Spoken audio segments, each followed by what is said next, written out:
हाँ अभी हम पद चुनेंगे चिनाई सिस्टर से। अभी सिस्टर तो नहीं बोल सकता है, दुश्मन बोलेगा सिस्टर बोलेगा। हम झगड़ा करते हैं। हाँ तो अमुक टाइम बोलने, टाइम रखने का कि ये टाइम में झगड़ा नहीं करने का। हाँ ओके, टाइम में झगड़ा करने का टाइम रखो। चलो ऐसा कर, वो दादा बोलता है ना हसमुख काका, करने का जो टाइम रखो। ओके, झगड़ा करने का भी टाइम रखना कि ओके ये आज से हम 5 बजे 15 मिनट झगड़ा करेंगे। ओके ओके गौरव खान जी। हाँ, जय सच्चिदानंद। जय सच्चिदानंद। भूमिका बजनी भूमि ऊपर दादा अमर ऋषि ऋषु। भूमिका भजनी भूमि ऊपर दादा अमर देशे जयशु। मोहनी त्राणी आँखों जोईने संगीत ज्ञाने स्थिर थईशु। आश्रव वंदन पुष्पो खिलवीने सखाम निर्जरा माणूतीषु। दादान अमर देशे जयशु। उजड़ी चंदना दिजड़ू वेदानी परमहंसो संग अमृत पीशु। ज्ञान गोष्ठी माध्यान कारिणी संतो हंतो न स्वागत करीषु। दादान अमर देशे गईषु। नरसिंह रमना कीर्तन मधुरीने अनाहत हारेना पड़गाम जोईषु। अक्षय संतोन शुद्धात्मा समूहे परम ज्योति स्वरूप सिद्धवनीषु। दादान अमर देशे जयशु। जय सच्चिदानंद।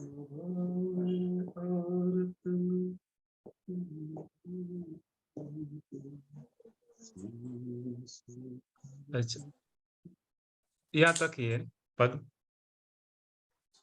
क्या यहाँ तक ही प्रिपेयर किया ना पद? हाँ हाँ आगे ओके। इसका इसमें कुछ पूछना है? हाँ, इस 3 स्टैंजा में जो मीनिंग है उसे जानना था।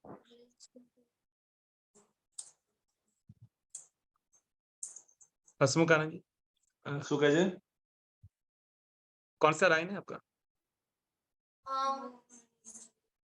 जो फर्स्ट स्टैंजा है उसका मोहन इंद्राणी आंखों जोईने। સંકિત જ્ઞાન સ્થિર થઈશું. अच्छा,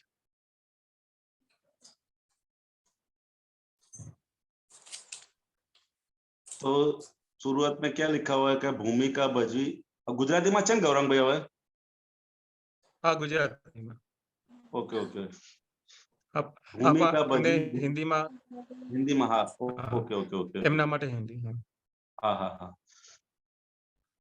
भूमिका भजवी भूमि ऊपर दादा न अमर देशे जईसु।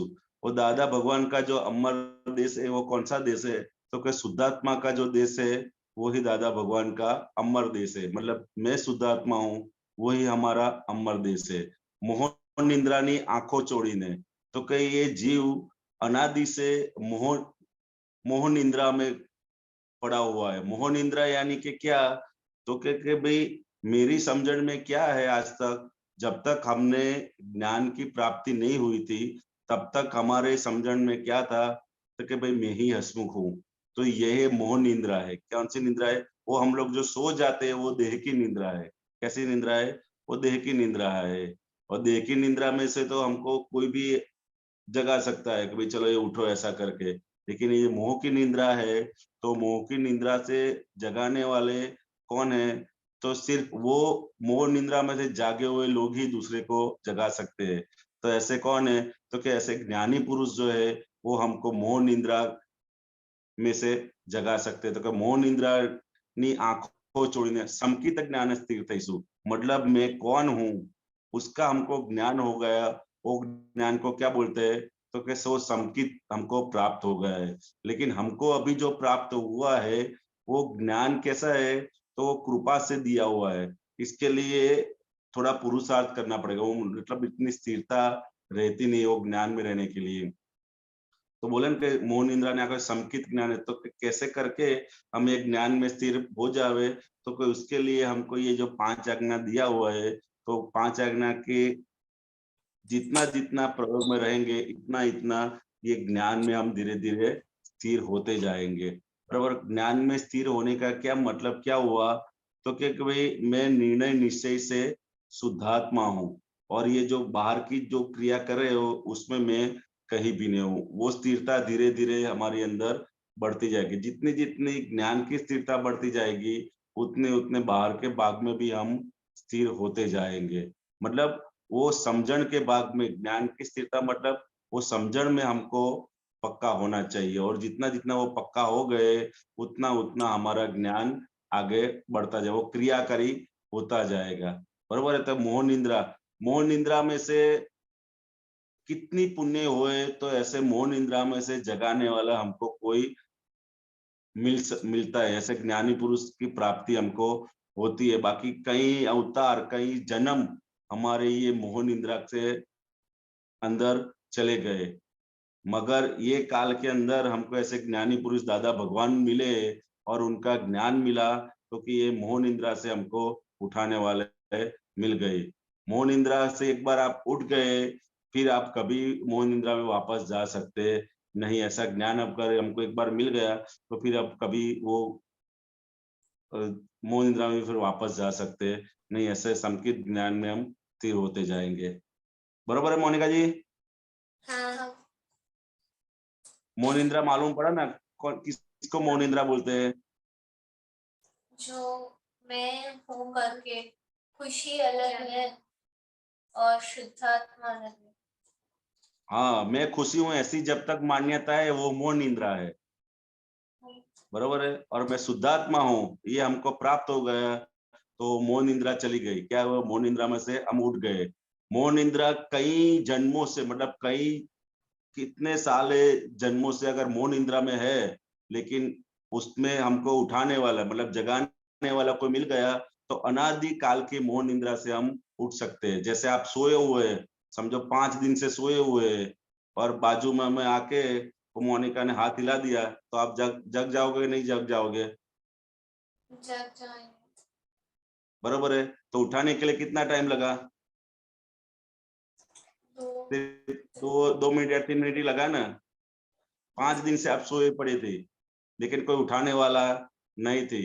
लेकिन उठाने वाले बाजू में आ गए, भाई उठो जरा, तो आप 2 मिनट में उठ जाओगे। ऐसे ही अनादि काल के हमारे मोह निद्रा के अंदर हमको ज्ञानी पुरुष मिले और उन्होंने हमको ये भेद ज्ञान दिया कि भाई तू ये तो तेरा नाम है, तू कौन है? मैं शुद्धात्मा हूँ। ऐसी मोह निद्रा से हमको उन्होंने उठा दिया। तो अभी हमको क्या करने गए? तो वो निद्रा से उठ गए तो हमारा जो आज्ञा धर्म है उसको हमके संकित ज्ञान के अंदर हमको अभी स्थिर होना है। बरोबर है। हाँ। भूमिका बजी। और कुछ इस पद में पूछने का है? और कोई लाइन? नहीं। हाँ, काम नहीं कर रहा ओके ओके। हाँ, हसमुखानंद जी, आप कुछ और है। इसमें से आपको जो आपके हिसाब से थोड़ा एक्सप्लेन कीजिएगा। ओके, આમાંથી જે કઈ લાગે એવું છે। हाँ, હમ ओके। આખું हम्म મેઇન તો જે મોહ નિંદ્રા છે, મોહ નિંદ્રા એ અનંત અવતારમાં ભટકાવનારું છે એવું છે. એ પેલું સ્ક્રીન ઉપર રાખજો થોડું. હા, ઓકે. હા, એવું છે. તો કે ભૂમિકા ભજવી ભૂમિ ઉપર, તો કે આ હવે આપણને જ્ઞાન પ્રાપ્ત થયું છે, તો એ પછી શું રહ્યું? તો કે ફાઇલ નંબર 1 ની અંદર જે પણ આવ્યું છે, તો કે ભૂમિકા સ્વરૂપે છે. કે રીતે ભૂમિકા સ્વરૂપે છે એ ભજવી અને આપણે અંદર લક્ષ્ય શું રાખવાનું છે? તો કે દાદાના અમર દેશે જઈશું. તો કે દાદા ભગવાનનો અમર દેશ એટલે કયો? તો કે પોતાનું સ્વરૂપ. હું શુદ્ધાત્મા છું, એ દાદા ભગવાનનો અમર જન્મ મરણથી કાયમ જુદો એવો હું શુદ્ધાત્મા છું, એ દાદા ભગવાનનો અમર દેશ છે. પછી કહે આશ્રવ બંધના પુષ્પો ખીલવીને સકામ નિંજરા માળા ગૂંથીશું, દૂધડી ચંદાના તેજ દૂધે નાઈને પરમહંસે સંગ અમૃત પીશું. પરમહંસો એટલે શું? તો કે જેને જેને પણ આ જ્ઞાનની પ્રાપ્તિ થઈ ગયું છે, એ બધા જ જે હંસ હોય, એ હંસ ને કેવું હોય? હંસને જોયું છે આપણે? તો કે હંસ હંમેશા કેવું પાણી પીએ? તો કે ઉપરથી જે આવતો ને એને હંમેશા દૂધ અને પાણી હંસને આપીએ ને, તે એ ખાલી દૂધ જ પીવે અંદરથી. એટલું બધું એ અંદરથી છૂટું પાડી શકે. એ હંસો કહેવાય, એ હંસ એવા હોય. અને આ તો કેવા પરમહંસ કીધું, તો કે કાયમ જેને નિરંતર છૂટું ને છૂટું રહે છે, એવા પરમહંસો સંગે. તો કે પરમહંસો સંગે એટલે કોણ? તો કે આપણા બધા મહાત્માઓ છે, એ આખી પરમહંસની સગા. જે સત્સંગનું વાતાવરણ છે આપણું, એ બધું જ પરમહંસની સભા કહેવાય એવું છે. કે જેમને નિરંતર હું કોણ છું અને મારું શું છે એનું નિરંતર જેને ભાન રહે છે, એવા સંકેતધારી મહાત્માઓ, એ બધા જ પરમહંસની જે સભા ભરાય, એ બધી પરમહંસોની સભા કહેવાય. તો કે દુધરી ચંદાના તેજ દૂજે નાઈને પરમહંસ સંગ અમૃત પીશું. બરોબર છે ને? જ્ઞાન ગોષ્ઠીમાં મધ્યાહન ગાળીને સંતો મહંતોના સ્વાગન. તો કે હવે આપણે શું રહ્યું? તો કે જ્ઞાન ગોષ્ઠી રહી. પહેલા કેવું હતું? બધી વ્યવહારની ગોષ્ઠી જતી હતી. અને હવે શું રહ્યું? તો કે જ્ઞાન ગોષ્ઠી રહી. સમજાય ને? તો કે સંતો અને મહંતોનો બધાના સ્વાગત કરીશું. બરોબર છે ગૌરાંગભાઈ? હા, બરાબર છે. રાઈટ. ઓકે. આખું પદ બહુ સુંદર રીતે લખ્યું છે. કાળ નથી જ્યાં દિશા નથી ત્યાં શૂન્ય સૌ વિહારી સ્વરૂપ છું, વાણી વિનની જ્ઞાન ધરા પર પૂરા કીર્તન. કવિરાજે જે લખ્યું છે એના તો અમુક શબ્દોના અર્થ પણ આપણને સમજાય એવા નથી. જે કોઈ આની અંદર જાણકાર હોય એ લોકો આખું આનું વધારે એ કરી શકે એવું છે. કારણ કે આખું આની અંદર લખાયેલા શબ્દો બધા પદો છે આખા. હા, બરાબર છે. એકવાર મારે કાંતિ આનંદજી જોડે સત્સંગમાં હતા ને, અમે આમ થોડું સામાન્ય ડિસ્કશન થયેલું. તો કાંતિ આનંદજીએ કીધું કે કવિરાજના પદ એમ કે ગાઈ જવાના, એમ કે આપણે ગાવાના, એમ કે બસ કોઈ શબ્દના અર્થમાં નહીં પડવાનું. એમ કે દાદા ભગવાન કહેતા કે તમારે ગાઈ જવાના પદો, એમ કે પછી હા, સમજાશે એમ તો ધીમે ધીમે આગળ. પછી એવું ધીરે કાંતિ ધીરે આનંદજી ધીરે આપણું અંદર હા. જેમ જેમ ઘૂંટાતું જશે એમ એમ સમજાતું જશે એવું છે. જેમ જેમ જેમ જેમ જેમ ઘૂંટાય 2-4 વખત ગાઓ, પછી ધીરે ધીરે શબ્દ શું છે, શબ્દનો અર્થ શું છે, એનો મર્મ શું છે, બધું ધીરે ધીરે ધીરે કરીને અંદર પકડાતું જાય. પણ એ 2-4 વખત આપણે એને ગાવું પડે. અને 2-4 વખત ગાય એટલે ધીરે ધીરે, કારણ કે અંદર ઘૂંટાતું જાય બધું. સમજાય ને? અને આપણે પદો કવિરાજે તો ગાઈએ ને તો આપણને ઓટોમેટિક અંદર આમ શુદ્ધાત્માનું લક્ષ રહ્યા કરે ને આમ આપણને આનંદ વર્ત્યા કરે. આપણે સાંભળીએ કે ગાયા કરીએ ને, દાદા શબ્દ ભગવાન કહેતા હતા સમજાય ને કે ના સમજાય વાક્ય. દાદા કહેતા હતા ને કે આ પદો તમે ગાશો તો બહારના ભાગમાં તમને ધર્મ ધ્યાન રહેશે અને અંદર તમને શુક્લ ધ્યાન રહેશે. કારણ કે શુક્લ ધ્યાનની શ્રેણીમાં લખાયેલા પદો છે. શુક્લ ધ્યાનની શ્રેણી એટલે આ કાળમાં શુક્લ ધ્યાન હોય નહીં. સમજાય ને? તો કે કાળમાં શુક્લ ધ્યાન એવી, પણ આ કવિરાજને કૃપાથી લખાયેલા પદો છે. એટલે ડાયરેક્ટ દાદા ભગવાનની જ વાણી છે આખી. સમજાય ને? એ ખાલી પદોની અંદર બધી અંદર લખી નાખી છે. આખી દાદા ભગવાનની વાણી છે. જેના અંદર પદો લખેલી છે. જેટલા જેટલા પણ તમે અંદર ગાય ગાય કરો, તો જેટલું એટલું અંદર બધું પાકું થતું જાય. બરોબર ને? હા, બરાબર.